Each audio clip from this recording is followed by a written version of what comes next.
রাজধানীর বেশিরভাগ বাজারে বেড়েছে সব ধরনের সবজির দাম। বাড়তি দামের জন্য সরবরাহ কমের অজুহাত বিক্রেতাদের। বান্ডেল থাকলে প্রতি সেনমানিতে টাকা বাঁচবে।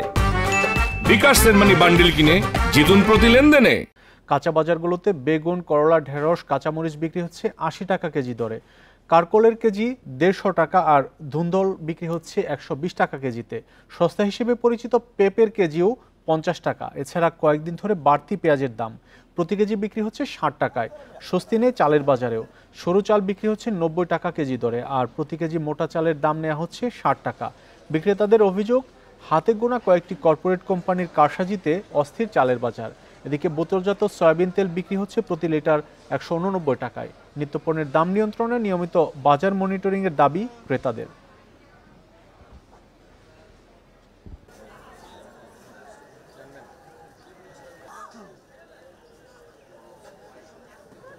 বড় বড় ব্যবসায়ীদের সিন্ডিকেটের কারণে এই অবস্থা। আগে যে কর্পোরেট কোম্পানিগুলি ছিল না, বাজারটা কম ছিল। কর্পোরেট কোম্পানি বাজার আসার পর থেকে চালের দাম দিন দিন বাড়ছে, কোনো কমে নেই। ৯০ টাকা কেজি চালের কেজি হয়, তাহলে আমি নিজে থেকে মনে করি যে পোলাও চাল কিনে খাবো ভালো। সত্যিকারের তো পোলাও চালই তো মনে করেন ৯০ টাকা ১০০ টাকা কেজি বিক্রি করে। অবশ্যই হচ্ছে রমজান মাসে আমি নিচ্ছি 5 কেজি 200 টাকা, তো এখন এসে দেখলাম যে 5 কেজি 300 টাকা, 100 টাকা বেড়ে যাচ্ছে। আসলে আমরা তো জব করি, এই ক্ষেত্রে তো আমাদের স্যালারি এরকম বাড়ে না প্রতি মাসে। এবার নিত্যপণ্যের বাজার পরিস্থিতির খবর জানবো। রাজধানীর কারওয়ান বাজার থেকে যোগ দিচ্ছেন সহকর্মী শাহিদ আহমেদ। শাহিদ, এই যে সবজি সহ চালের দাম বাড়তি, এই দাম বাড়ার পেছনে কি কারণ বলছে বিক্রেতারা, আর প্রশাসনের কোনো নজরদারি দেখছেন কিনা বাজারে?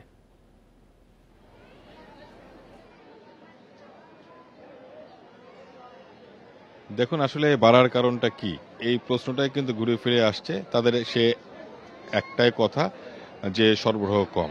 আমি এই মুহূর্তে রাজধানী কারওয়ান বাজার, আমি যদি পুরো চিত্রটা দেখাই বাজারের, আপনি প্রথমে যেটা জিজ্ঞেস করছিলেন প্রশাসনের নজরদারি আছে কিনা, আসলে যদি খুব সুনির্দিষ্টভাবে বলি, ঈদের পরে আসলে সেই রকম প্রশাসনের নজরদারি নেই বললেই চলে। আমরা দেখলাম যে রমজান মাসে জাতীয় ভোক্তা অধিকার সংরক্ষণ অধিদপ্তরের নেতৃত্বাধীন বেশ কয়েকটি টিম প্রতিদিনই তারা বাজার তদারকি করত। কিছু সফলতা ছিল, আবার তার সফলতা থেকে ব্যর্থতাও ছিল বেশি।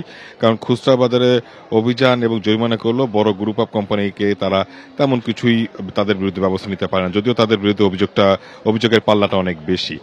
আর ঈদের পরে এই ধরনের কোনো সংস্থাই আসলে বাজারে কোনো তদারকি নাই, একেবারেই নাই। আসলে এটা কবে শুরু হবে তারা সংশ্লিষ্ট মন্ত্রণালয় বলতে পারে। এর বাজারের বিষয়টা যদি বলা হয়, চাল কিন্তু সরু চাল ৯০ থেকে ৯৫ টাকা কেজি দরে বিক্রি হচ্ছে, মোটা চাল ৫৮ থেকে ৬০ টাকা কেজি দরে বিক্রি হচ্ছে। আর যদি সবজি, অর্থাৎ বলা যায় যে ঈদের আগে আর ঈদের পরে বাজারে আসলে অনেক বেশি পার্থক্য।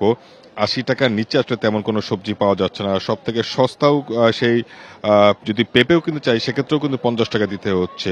করলা, বেগুন কিন্তু বিক্রি হচ্ছে ৮০ টাকা কেজি দরে, ঢেঁড়স ৮০ টাকা, চিচিঙ্গা কিন্তু ১২০ টাকা কেজি দরে বিক্রি হচ্ছে, কাঁকরোল ১৫০ টাকা, কাঁচামরিচ ৮০ টাকা কেজি দরে বিক্রি হচ্ছে। এরপরে যদি পেঁয়াজের বিষয়টা আসে, ৬০ টাকা কেজি দরে বিক্রি হচ্ছে। তারা যেটা বলছে যে আসলে পেঁয়াজে যে হালি পেঁয়াজ, সেটার মৌসুম প্রায় শেষ, এই জন্য দামটা বাড়ছে। আর যদি এর পাশাপাশি যদি সয়াবিন তেলে, সেটাও কিন্তু কোনো স্বস্তি নাই। বোতলজাত সয়াবিন তেল কিন্তু সরকার ব্যবসায়ীদের দামি মেনেই গত মঙ্গলবার ১৮৯ টাকা লিটার নির্ধারণ করেছে। আমরা কিন্তু বিগত সরকারের সময়ও দেখেছিলাম যে ব্যবসায়ীরা যে দামটা নির্ধারণ করে দেয়, সরকার কিন্তু সেই দামটা মেনে নিতে এক প্রকার বাধ্য হয়। অর্থাৎ কিন্তু তেলের বাজারটা পুরোপুরি হাতে গোনা ৫ থেকে ৬টি কোম্পানি যেভাবে বলবে সেভাবেই চলে, এমনটাই অভিযোগ যারা খুচরা বিক্রেতা আর যারা ভোক্তা সাধারণ তারা। এর থেকে আসলে পরিত্রাণের উপায়টা কি? ভোক্তারা সাধারণরা বলছে যে সরকারি নজরদারি বৃদ্ধির কোনো বিকল্প নেই।